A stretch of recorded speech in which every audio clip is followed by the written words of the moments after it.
Mila 1936ko gerra garaian, emakume gutxi batzuk hartu zuten parte frontean, milizianoek eta brigadistek. Gehienek, berriz, atzeguardian egin zuten lana. Gizone libre utzi zituzten lanpostuak betez, lagundu zuten produzio lanpostuetan, armagintzan, joskintzan, arropa garbitzaile lanetan, erizaintzan, gizarte langintzan aurri eta erbesteratuei laguntza eskaintzen. Horietariko emakume abertzale batzuek alabasaren bidez espiotza lana burutu zuten. Oinarrian 4 emakume dauzkagu: Bitor Etxebarria, Itziar Mujika eta Teresa Berdez. Emakume abertzale batzako militante aktiboa zirenak. Delia Laurova, ostera, egoera pertsonalak eraman zuen sareko partaide izatera. Delia Laurova Donostian jaio zen, 1909, Grosen. Guraso nafarra zituen eta Mirakruzen bizi ziren euren alaba bakarraz, Delia. Auzune honetan hasi eta ez izan Delia. Oinarrizko ikasketa zituen eta gazte eskondu zen auzune berean garaje bat zuen industrial bategaz, Jose Azurmendigaz. Deliak esaten dauenez, bere etxean ez zuen ezagutu abertzaletasunarekiko grinarik, aitan Republika zale zan. Baina senargaia, Jose, ezagutu zuenean, Delia abertzaletasunaren baliotara hurbildu zen. Esen izan politikaria, baina bai abertzale.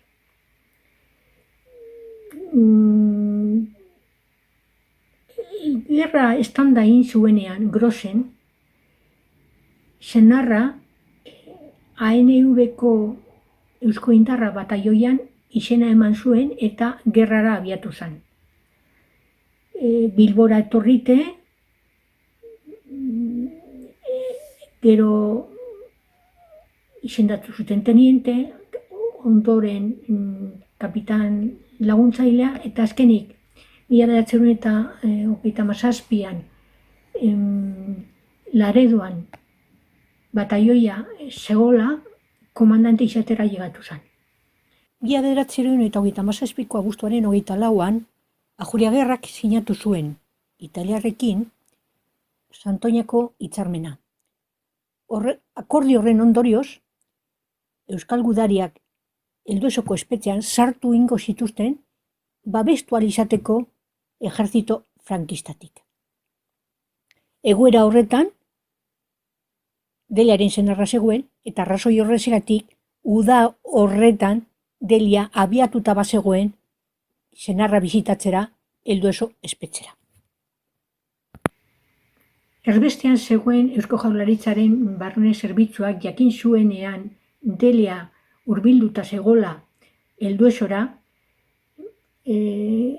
lortu nahi izan zuten Eldueson zegoen Ajuriagerraren akordio hori zertan gauzatu zen. Horretarako bideratu zen Araba sarearen lehen ekintza edo lehen mugimentua.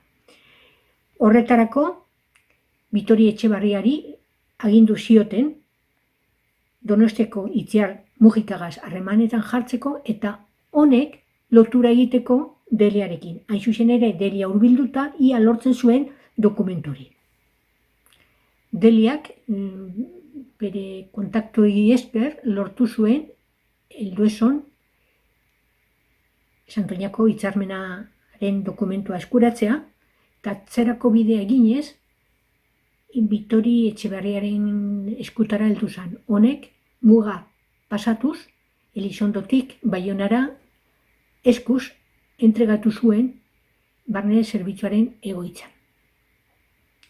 Handik lasterrera, Jose Azurmendi senarra, Deliaren senarra, Bilboko Larrinagara ekarri zuten. Eta hori salata, hor izin zen lehenengoz Deliaren sarbidea espetxe horretan.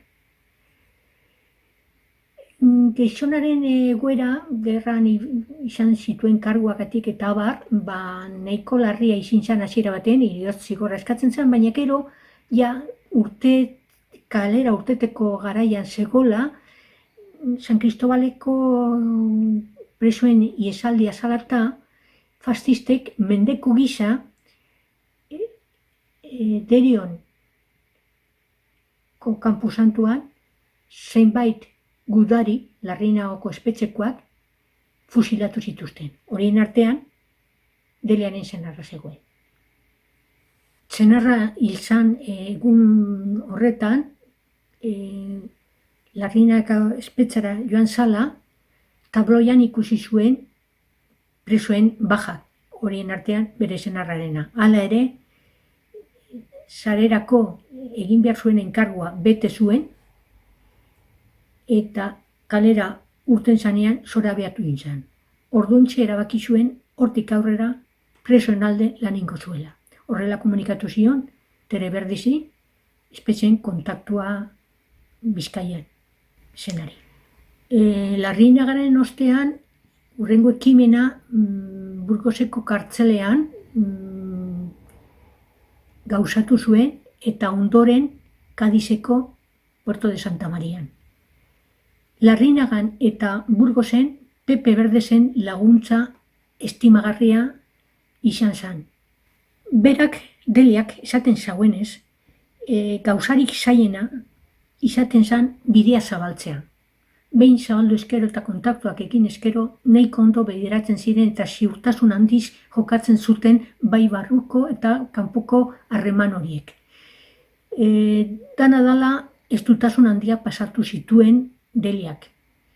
Hala ere, bere izaera salata oso lasaitasun handiz jokatzen zuen estutasun egoera horietan, eta aurre egiten zion bildurra ukiarren ausarta zan eta urtetan zan bikaintasunez egoera guzti horietatik. Delia esen izan alderdi bateko kide edo emakume abertzale batzako kiderik. Hala ere, ondo ezagutzen zuen espetxeen egoera eta gudarien, batez ere, gudari presoen egoera. Eta euren sufrikarioa senarraren bitartez aukera izan zuen ezagutzeko.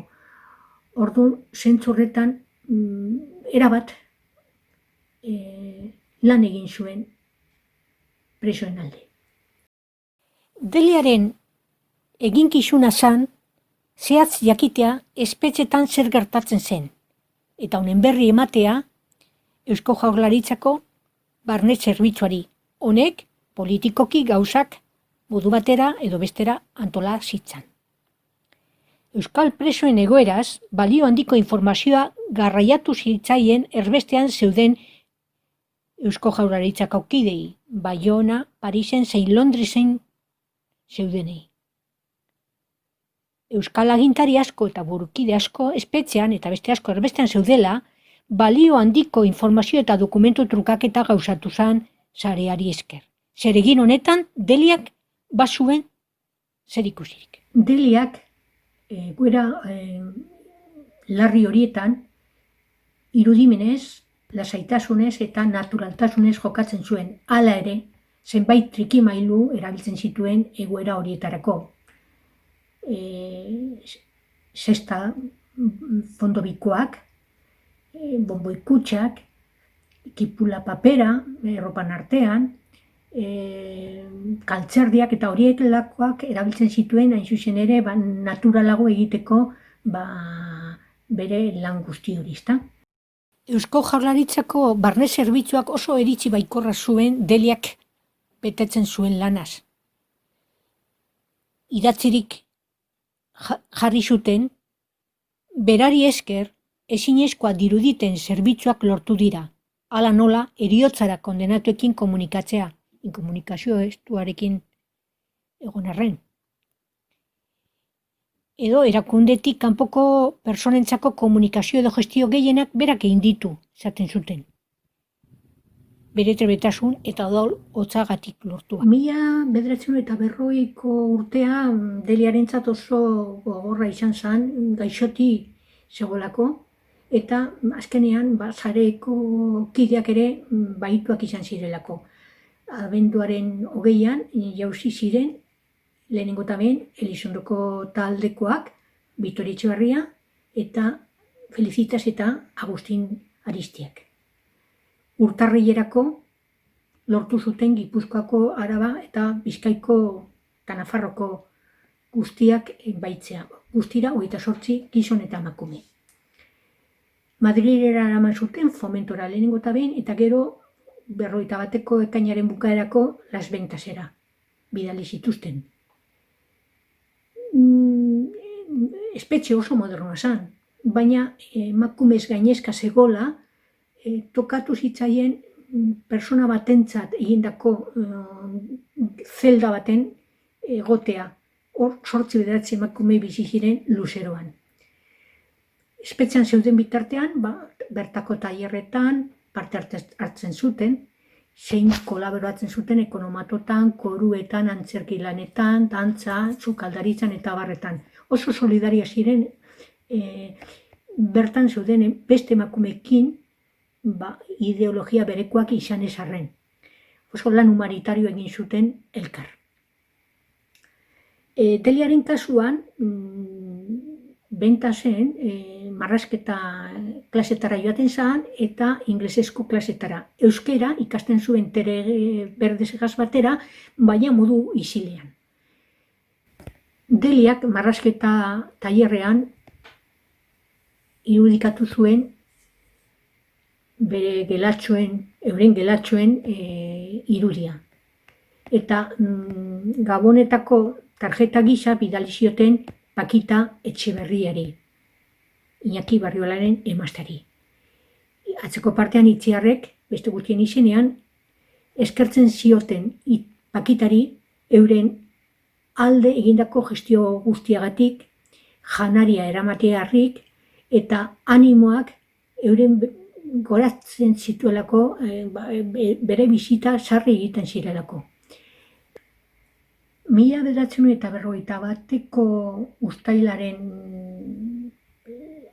4an egin zitzaien 28 bahituei epaiketa militarra, eurek zibilak izan arren. Fiskalak zigorrik altuenak eskatzen zuten, heriotz zigorra. Baina presioaren ondorioz, modu batera edo bestera, lehuntzea lortu zuten, eta Deliaren kasuan 20 urteko espetxe zigorrak lortu zuen. Edo eman zitzaion.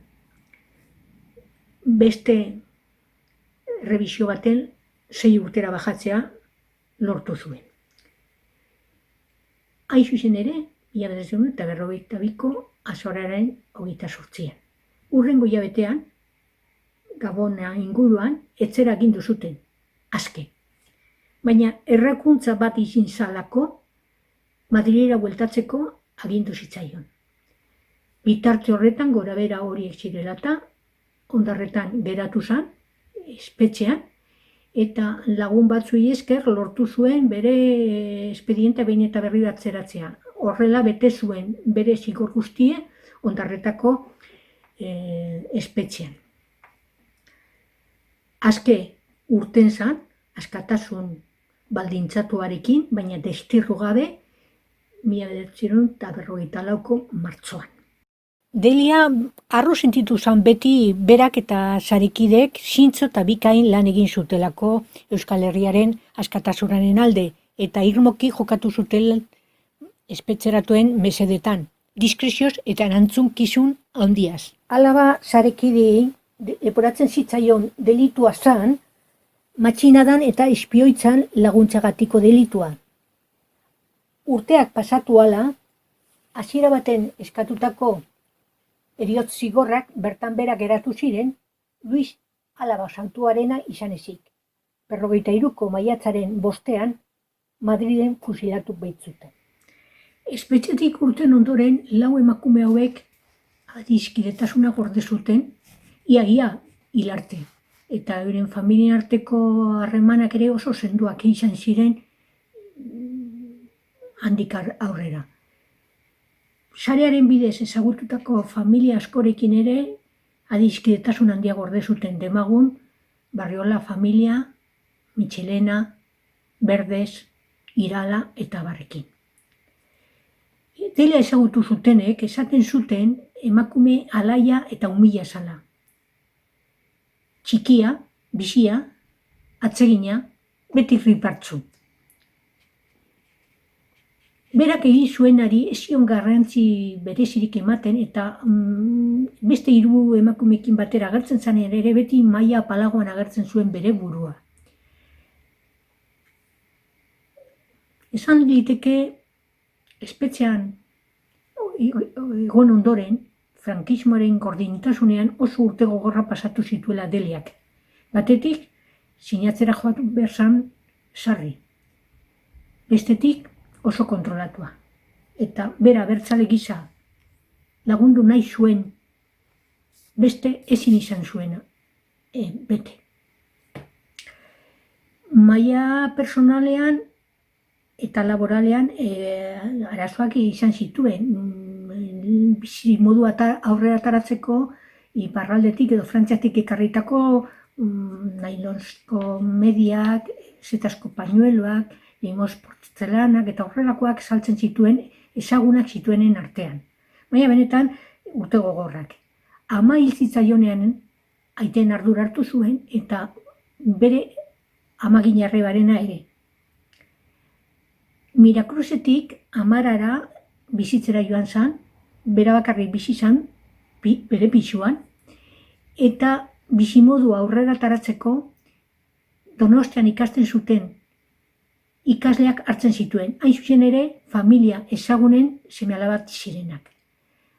Beranduago jakin dugu Euskal Herriko Unibertsitateak bideratu zuen gazte adineko bizitza programa horretan parte hartu zuela. 2004an hil zan, 85 urte zituela,